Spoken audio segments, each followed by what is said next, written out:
what can I say? It was a beautiful moment. He just was there. Just pure presence. Mushu understood me in a way that no one else had. No one else had.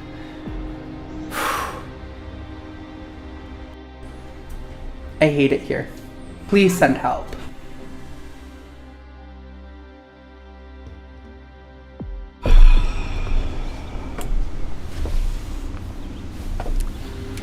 So, that one good?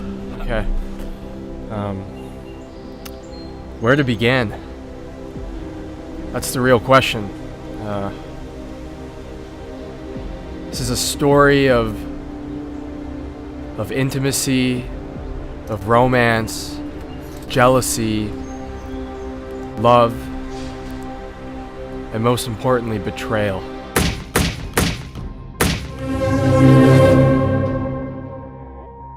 I first met Mushu. I'm sorry, this is it's just hard. Sorry, excuse me. I first met Mushu at Critter Hut. I was looking for sort of a beginner reptile, something I could keep in my small apartment. And I remember the first time I saw Mushu's face. He was just a little guy, about yay big. He looked up at me and almost telepathically said to me, "I want to come home with you." And I knew from that moment that we had something special. At first, my relationship with Mushu was cordial, I'd say, very incentive-based. It mostly just consisted of me, giving him food and bathing him and taking him out to go for walks, until one day I woke up in the middle of the night and found Mushu, and he was laying on top of me. And how he managed to escape his cage remains a mystery to this day. Him staring into my eyes, what can I say? It was a beautiful moment. We were both feeling the same way. It was profound. I felt the unity of two souls, and we were one. And that's how our relationship began. So I've known Johnny for a while. I've been living with him for like 2-3 months. Everything's going great. There's just this one little thing. This lizard, Mushu. This f***ing lizard. It's ruining everything. It really is. It's making my life a living hell. I f***ing hate him. Is that it?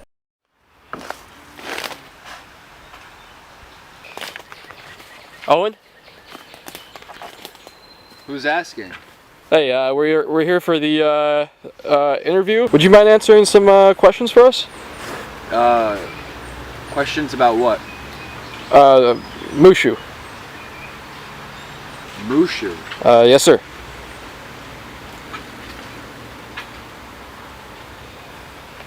So, if it's all right with you. Sit down. Come on. Mushu isn't a name I've heard in the past few weeks as I've been out here in the woods. But it doesn't mean I don't think about Mushu every day. It doesn't mean I don't spend time dreaming about Mushu in my sleep. It just means that I'm in the woods alone. It all started when I went to my friend Johnny's house. He invited me over. He said, "Owen, I just got this new pet, and I want you to come over and meet him." I didn't know what was in store for me. I expected a dog, a cat, a goldfish, a normal pet. But I go over, and what I saw surprised me in the best of ways. A beautiful bearded dragon, amazing orange hue, scales like baby powder. I I had never seen anything so beautiful, not even a unicorn. Something inside of me changed, and John asked me, do you want to hold it? Do you want to hold Mushu?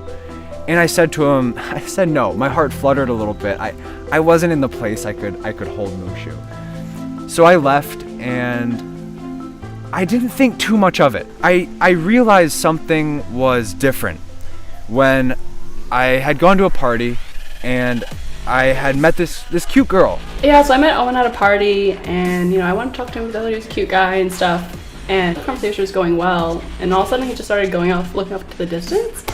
I really don't know what he was thinking about at all, but it looked like he lost interest when he started zoning out.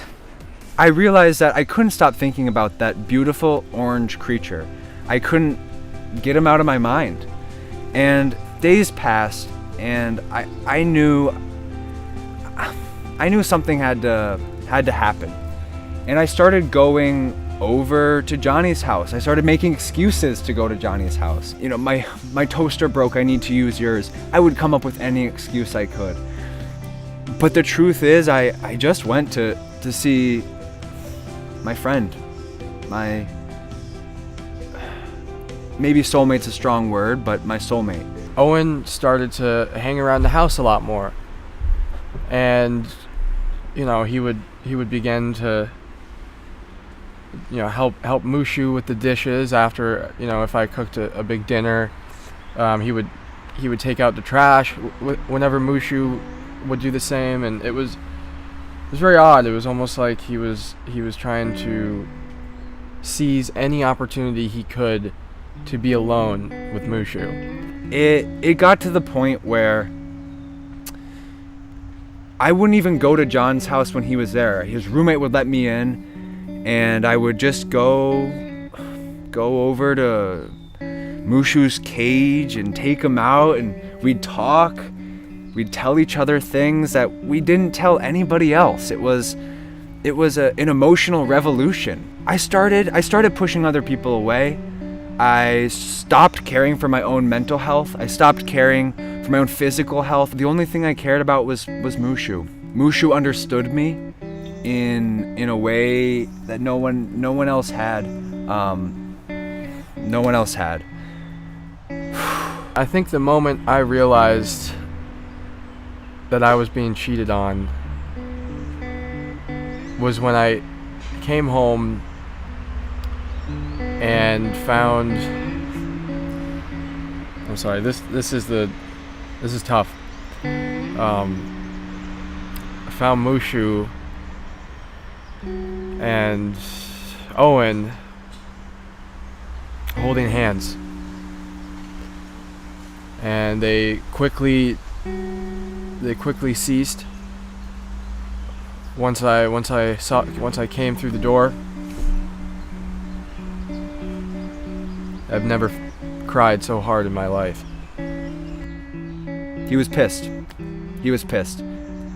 I think he had some strong feelings for Mushu too, and I tried to help him feel better, and he kicked me out of his house. I knew in that moment my time with Mushu was done, because Mushu looked at me, and what he told me is that we can't do this anymore. I never had such a strong, romantic, platonic, emotional connection with someone or some animal, some lizard. But he's not just some lizard, no. And I left, and that was it. Shortly after I found out what was happening, Owen had apologized, but it was too late. And I woke up one morning and I got out of bed like usual, and I walked over to Mushu's cage, and I noticed that he had some bags ready, and he had packed up his kale and a couple other little trinkets from his tank, and he was ready to go. What was I to do? Sit there and beg on my knees? I mean, I did, but he still left. And that was the last time I saw Mushu. He blocked me on Facebook. I'm pretty sure he blocked me on Instagram too. Most social media. Although I can still see his Twitter, but that's pretty vacant with posts. He never used Twitter that much. He wasn't a Twitter kind of guy. I hear through the grapevine that he's moved on. He's got somebody new. I know it's not Owen, because Owen really went off the deep end, and he was really upset. I ended up camping out in the woods here behind John's house. I've been here for weeks now. I've kind of lost track of time, and I'll sneak into his house and steal raw bacon when he's asleep, because I gotta eat. I think about little Mooblu, little Mushu, Mr. Moogly, but I know our time's over, and it's okay. Last week I bumped into John, actually out in public, and I said, "Hey, how's Mushu? Little Moobs." John said that Mushu left. Mushu's on to other things now, and we moved on, and what I realized through that is that friendship is the most important thing.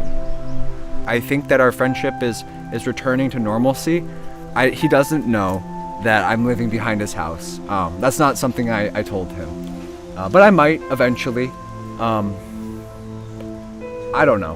What happened with John, with the betrayal and the learning, has all instructed me that friendship is more important than love, and that you can't have a fish without water. I don't know, it gets to the point where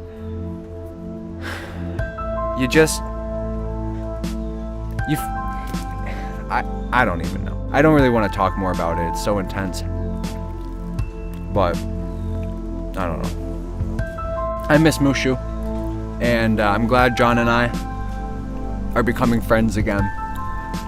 And I'll tell him when I'm ready. I'm living behind his house. Honestly, I wish the best for Mushu too. I hope he's doing well. He's a good kid. For now, I've got to think more about Mushu in solidarity, in isolation, and steal more bacon.